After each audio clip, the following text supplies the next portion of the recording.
Hello, everyone. Again, this is your girl, um,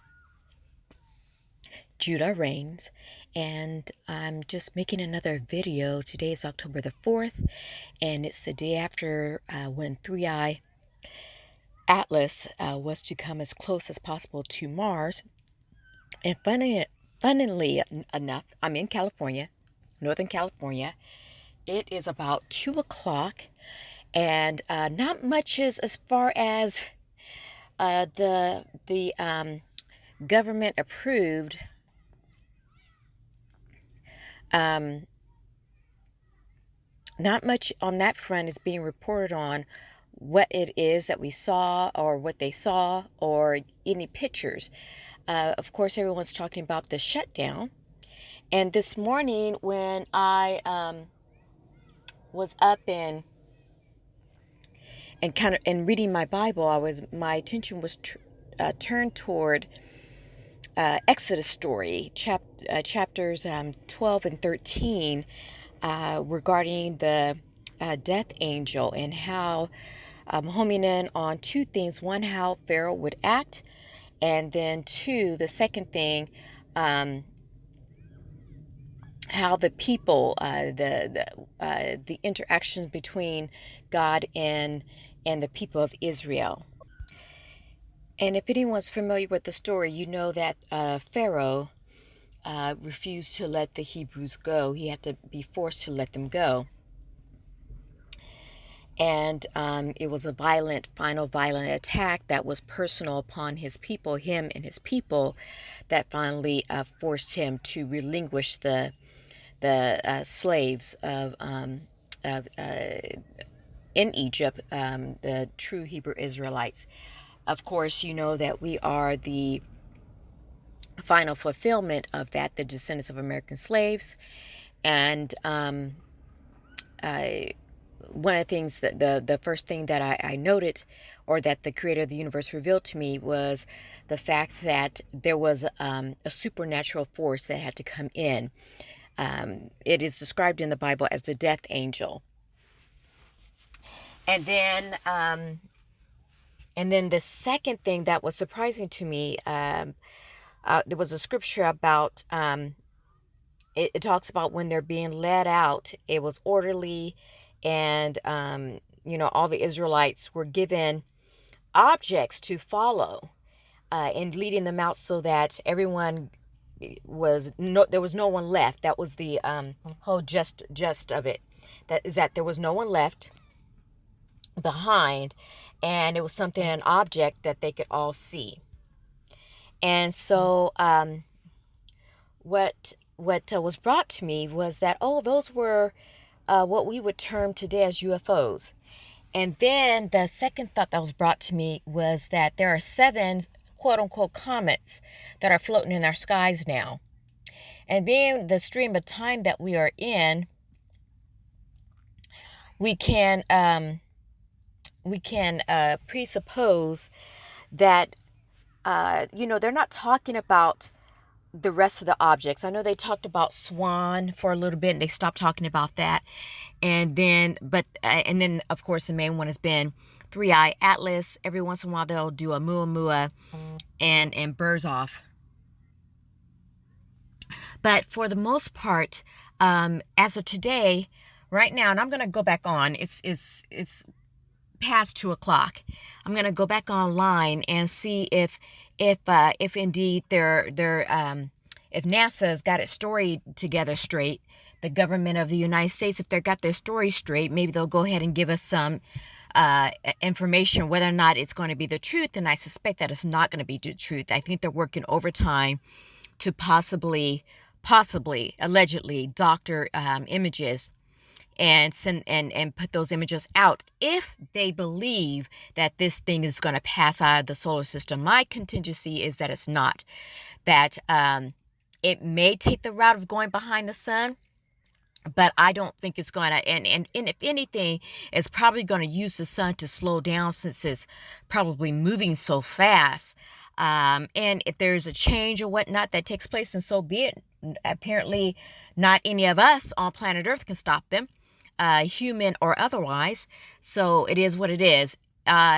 But if they told them, and I'm talking about there's communications between uh, uh, those objects and the leaders of this world, they may have communicated with them, and if we're not hearing anything on a wide scale in the next few days, then we know that the communication was not to the government's liking, quote unquote. And so, but they can't stop them. They can't stop them. I'm sure they're going to try. But until they can tell us as human beings that they're traveling more than the speed of light, then these people or these um, um, visitors have got way more on them. Anyway, I'm digressing. The whole point is that um, there were steps that were taken throughout the Bible, and the one that hit me the most is as the Israelites were being led out from under Pharaoh and his people, were being led out of the land.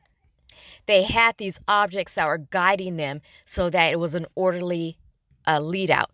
Not only that, but what came to me is that it was also protection, so that the Egyptians at that time could not even harm the people as they were walking out. Not one soul could touch those Egyptians. And I thought today, how would that look?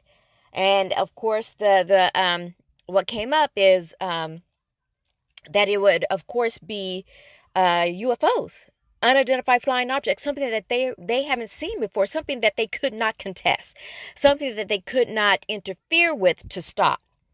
Real sure protection, because for the most part, the slaves were defenseless up against the mighty Egyptians, just like we are up against the mighty American army or the European or white people's army. So it makes sense that probably you have the Atlas that's probably going to be a cornerstone of setting us free. Then you have the others that are going to come in possibly to make sure that we are set free or set separate from them and are led out to the new promised land. And so some of the best answers are the simplest. So perhaps this is the reason why NASA went dark, right? Perhaps this is the reason why even the government went dark yesterday, because really no one of official capacity was giving us a blow by blow about what was happening.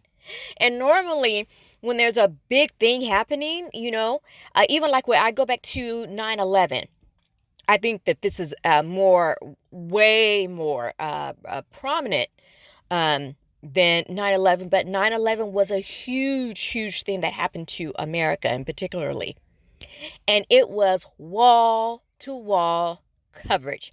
You could find it somewhere on the net, on the television, somewhere where you heard wall to wall. Even if they were repeating stuff, it was nothing but coverage, right? So we have this object that we've been told that is all in but name, moving in an intelligent way, and at the very point where we can all get really good, accurate information about what it looks like, what it is, everybody goes dark that can tell us. Okay, so there are antennas up for a lot of people. A lot of people are out there like, okay, this is fishy. Like, why now? And that's a good thing too. I am not complaining, because I know that no matter what, when the creator is ready and there's a time period as the countdown is going on, he or she is already making those moves to where they can't hide it. They can't hide it. And so what's coming to me now in my heart of hearts is that it's going to make an inroad to the earth. And there's not enough chemtrails that that the powers that now be but shouldn't be anymore can do about it. They can come through clouds, and they probably will, especially if they are to deal directly with the true children of Israel, which is the descendants of American slaves, which is, you can find them here in the United States of America.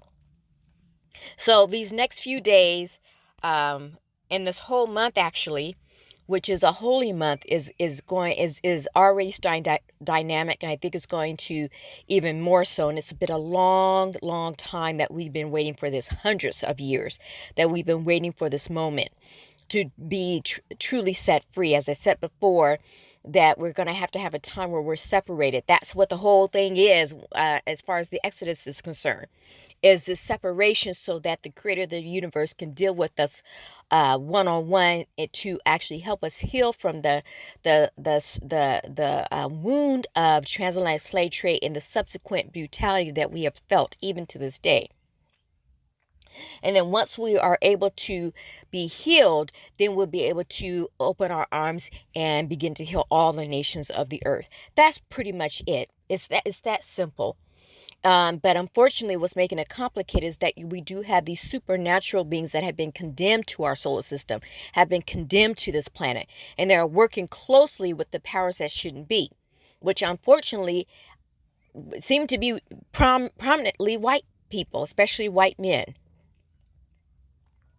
And so, and they have told the world that they're not going to just walk away from them. They're not just going to let it go. I mean, Smith and Wesson said, "From my cold dead hands." Oh, excuse me, I believe that was Charlton Heston, who's now passed on. So, just keep looking up. Do not give up. Let the spirit of the creator of the universe speak with you. It will be that little voice in the back of your head, and it will be clarity that will come to you. It's not going to be for everyone.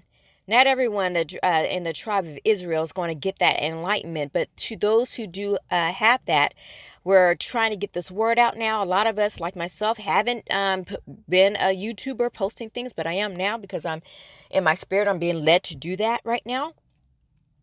But there are others out there who are doing so, and so whatever enlightenment that they give, I would say go ahead and go with that. If that is what the creator of the universe has for you. Anyway, keep looking up, keep looking within. Everyone